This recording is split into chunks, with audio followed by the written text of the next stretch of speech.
The only thing that dictates what I buy or drink this time of the year, of course, is my wallet. How much money do I have? And of course, being just past December, Christmas season, I've spent way too much money already. So that brings me to tonight's subject. That best value for money. That not buying that 21-year-old or 18-year-old, but buying a whiskey that I'm going to enjoy. It can be, well, maybe more affordable, but value for money, bang for your buck type of whiskey. And just before I go on with my selections of 10 whiskies, value for money whiskies, please remember to like, share and subscribe. We've passed 3,000 subscribers, so thank you very much. And let's talk about this 10 whiskies. Now the first one that I have to add to this list, well, I don't have one of the 10-year-old, but I do have one of the 5-year-old. Now there's a little bit of a story behind it. Of course, Ardbeg 5-year-old. Now I would definitely prefer the 10-year-old. But I've been trying this one for quite some time. When I opened the 5-year-old, it was a little bit, well, it showed the age of a 5-year-old. It is bottled at 47.4%. It just had the jagged edges, a little sharpness to it. And that was a little bit of a concern for me. But as you can see, the bottle is around here now, so it's almost finished. And it seems like every time that I go back, it's getting better and better. I do prefer the 10-year-old, considering the price difference between the 5 and 10-year-old whiskey. Not much, which is a little bit strange. But anyway, if you can get either of these ones, the 5-year or 10-year-old whiskies, brings you nicely into that peated whiskey template, so that you can also experience something that's quite decent. And of course, the next one on my list that I would also encourage you, sticking with the peated whiskies, the Laphroaig, the 10-year-old, the original. Price-wise, it's very cheap. For a 10-year-old, I can get it for under 40 euros for a 10-year-old. Sometimes in the 32 to 35 euro range. And I think it is a good whiskey. It is 40% ABV, but when it's so smoky, I don't really care about that. Now, I did also pour one of my selections in this one. We will reveal it a little bit later. It is, it's summertime in a glass. And considering Belgium, it's bloody cold. It's been raining now for a day and a half already. I'm sick and tired of it. I'm cold. So sometimes to bring the summer in a glass for me, I pour myself one of these. Absolutely fantastic. Now, the next one that I would suggest. Now, I have the big brother of this one as well. It was a gift, but it reminded me that this type of whiskey is always available. It's relatively cheap. The younger brother of this one, well, let me just show you. This is the Glenfiddich 18-year-old birthday gift from my son, bottled at 40% ABV. Probably not natural color, it's definitely chill filtered, but wherever I travel, it's available for me. So price-wise, too expensive in general, but if my suggestion, try the Glenfiddich 12-year-old, you are not going to be disappointed, in my opinion. I always try to have a bottle. I think my son just finished the last bit on it. So while I was busy with this selections, I looked in the shelves and they were gone. So true whiskey, a whiskey that I really enjoy, and it is quite cheap as well. Glenfiddich 12-year-old, give it a go. Now the next one on my list, the Arran 10. Now so many people have been talking about the Arran 10. It has won so many awards. It's an ex-bourbon cask whiskey. It's a 46% ABV, natural color, non-chill filtered. It is just a fantastic whiskey. Now the prices is slowly going up. And I do understand they can't keep it at the same level as 2-3 years ago. They tried very hard with the online Scotch Whisky Awards, where they promised not to put the prices up because of all the success that they have. So they did that, but yeah, in Belgium at least, or in my region, I see the prices are going up. But I can guarantee you, it is a whiskey that will please every palate around. They didn't win all of these awards for nothing, so give Arran 10 a go and leave a comment. What do you think about all my selections? And of course, if you want to add a couple of your selections, please do that, and let's talk about all of the selections. Now, the next one, Highland Park 12. Now, I just had a couple of reviews on Highland Park.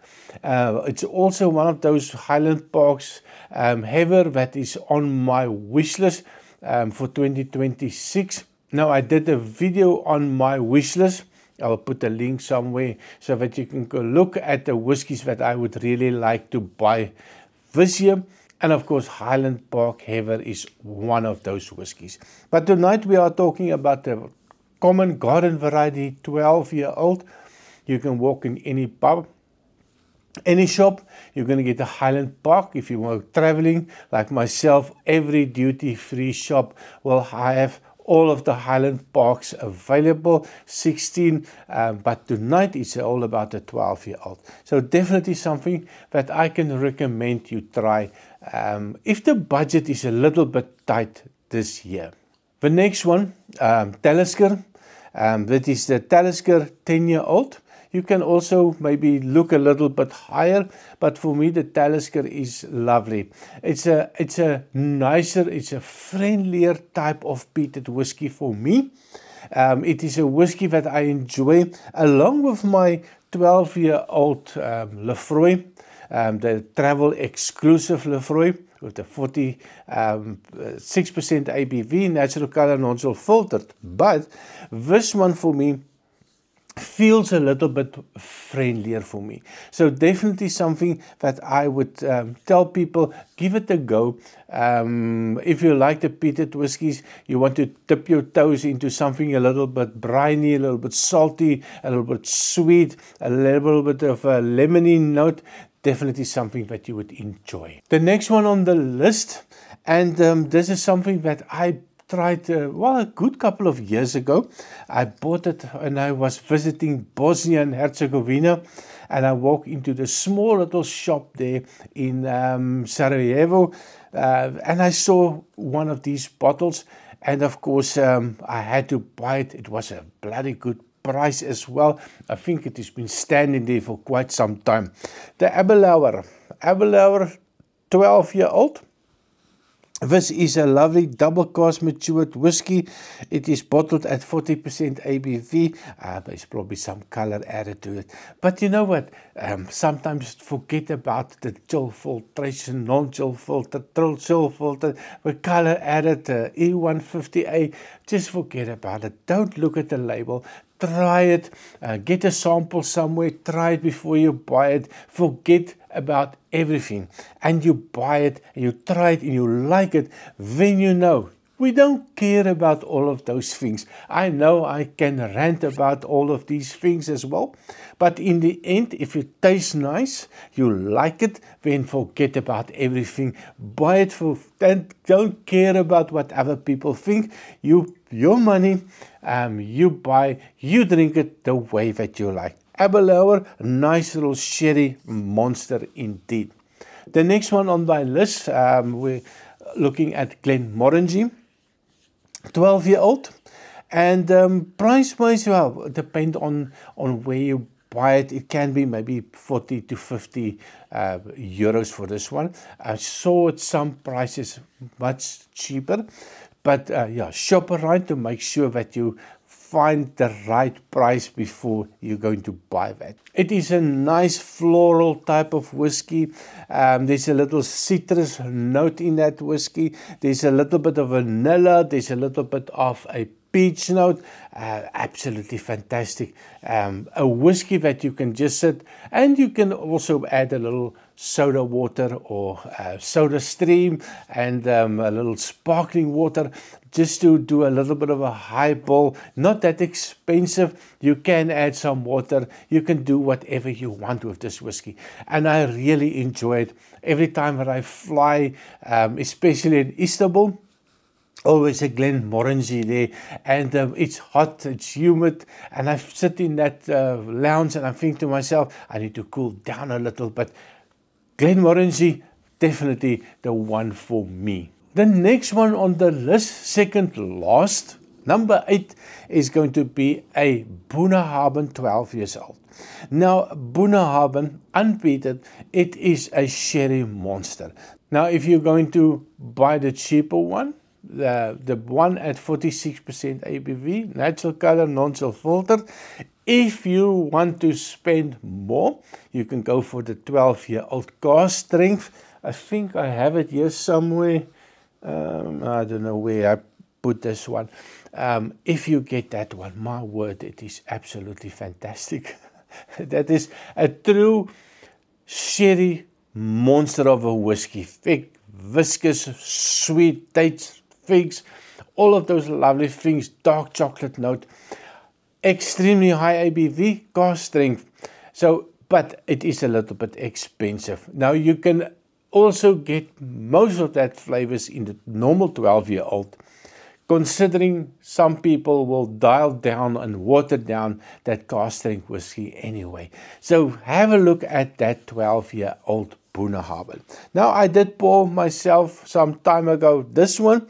A little bit of a, oh, it is lovely.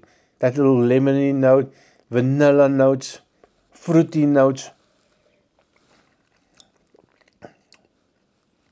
It is a drinkable whiskey. You don't have to think about it.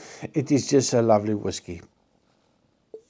I think if I can see properly, it's 40. I think this one is 43% ABV. I'm not sure. I'm getting really blind. Maybe I need some glasses. 40% ABV. Not natural color, not chill filtered, but a whiskey that I tried, well, many years ago for the first time. And I was like, wow, where is this coming from? Blended whiskeys all my life. And this is the first single malt whiskey that I tried. And of course, I'm talking Glenlivet, 12 years old. And it is absolutely fantastic.